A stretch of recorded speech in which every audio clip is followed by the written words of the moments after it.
Kaugnay ng pagsuko ng kontratistang si Sara Diskaya matapos i-anunsyo ng Pangulo na ngayong linggo ilalabas ang warrant of arrest laban sa kanya, makapanayan po natin ang abogado ng mga Diskaya, si Atty. Cornelio Samaniego III.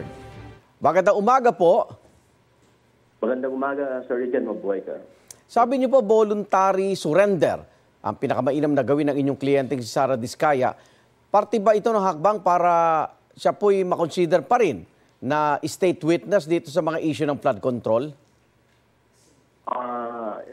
Sir Regan, sa umpisa pa lang kasi nung sumabog itong issue na to, sa flood control project, at mula nung nag-engage siya ng mga abogado niya, napag-usapan na namin yan sa isa sa mga legal strategies namin na kung sakaling may sumampang kaso, hindi na namin aantayin na ilabas pa ang warrant of arrest. Kaya yan ang pinili po niya na legal strategy. Opo. Para sumuko. Voluntarily sumuko po siya sa otoridad.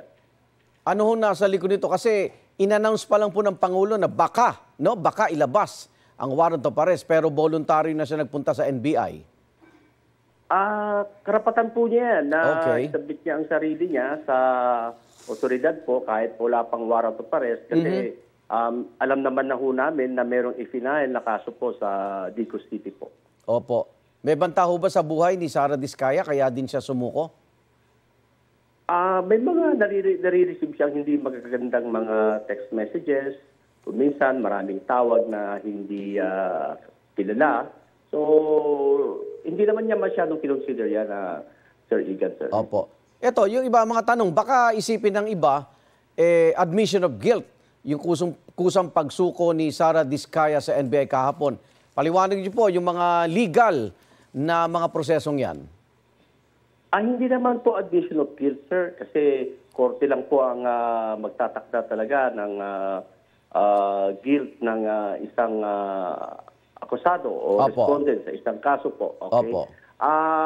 Sumuko po siya dahil alam niya na malinis ang kanyang konsensya at kaya niyang harapin ang anumang legal na proseso patungkol dito sa kasong isinampas sa kanila dito sa Digos sa RTC po. Ang naging basehan daw, attorney, ng kaso laban kay Sara Diskaya, yung flood control project sa Jose Abad Santos, Davao Occidental.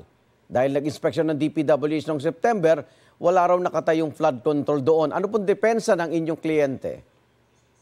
Actually, Sir Egan, yung project na yan, tapos po yan. Opo.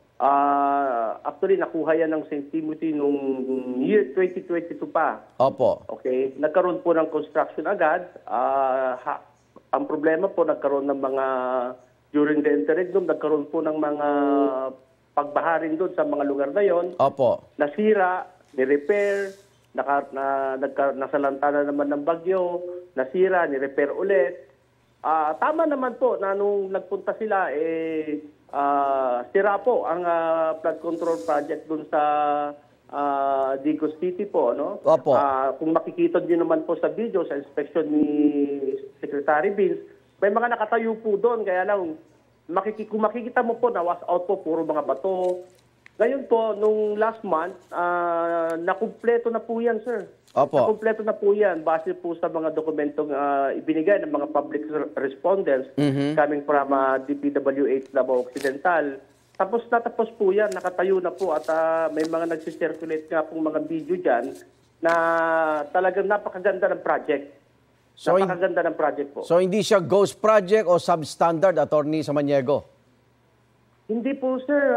Ang pamilya Diskaya po ay hindi po, wala pong ganyang proyekto, mga ghost projects or substandard projects. Pero ito pa kasi yun, Sir Egan, Opo. Ang kontrata po, for example, flood control project, hindi mo natapos, may mga, kumbaga may vacuum po, may Opo. space. At pag may kalamidad po, kung sakali yung pagbaha, mga matinding pagbaha, talagang tatamaan po yan, sir. Hanggat hindi nakukumpleto po yan, the flood control project cannot withstand the natural calamities po. Ganyan Opo. po ang mga explanation po dyan ng mga engineer. Opo. Kumusta naman po si Curly Diskaya na kasalukuyan nakadetain sa Senado? Maayos naman po siya, Sir Egan. Last September 23 pa siya nakakulong. hindi ho tayo pinalad na bigyan ng pagkakataong makalaya siya sa pamamagitan ng petition for habeas corpus. Opo. Pero may pending petition po ulit kami base din sa decision ng korte na nag-decide sa petition for habeas corpus na dininay niya na dapat daw po ay petition for certiorari. Meron po kami pending ngayon dyan sa Pasay City Court po, Sir Igan. Pag natapos na ho ba yung public hearing ng Senado, lahat ho ng may contempt case, palalayain na po ba, Attorney? Automatic po yun, sir. Pag Okay. nag-submit sila ng report nila at then mag-adjourn na po ang Senate, automatic po yun na palalayain sila kasi wala na pong visa yung contempt order po ng Blue Ribbon Committee. At sakaling mapalaya at may kaso, wala hong plano si Curly na tumakas po. Ay wala po, sir. Kagaya po ng ni Ma'am Sara Diskaya at ni Maria Roma Diskaya Rimando, wala po silang balak. Lahat po ng mga pagdinig sa Senate, sa Congress, sa lower house, Opo. sa ICI, sa DOJ, umaattend po kami lahat, tumatalima po kami lahat. Wala po Opo. kaming liban. Maraming salamat, Attorney Cornelio Samaniego III, abogado po ng mga Diskaya. Ingat po. Maraming salamat po. Mabuhay ka, Sir Igan. Igan, mauna ka sa mga balita, mag-subscribe na sa GMA Integrated News sa YouTube para sa iba't ibang ulat sa ating bansa.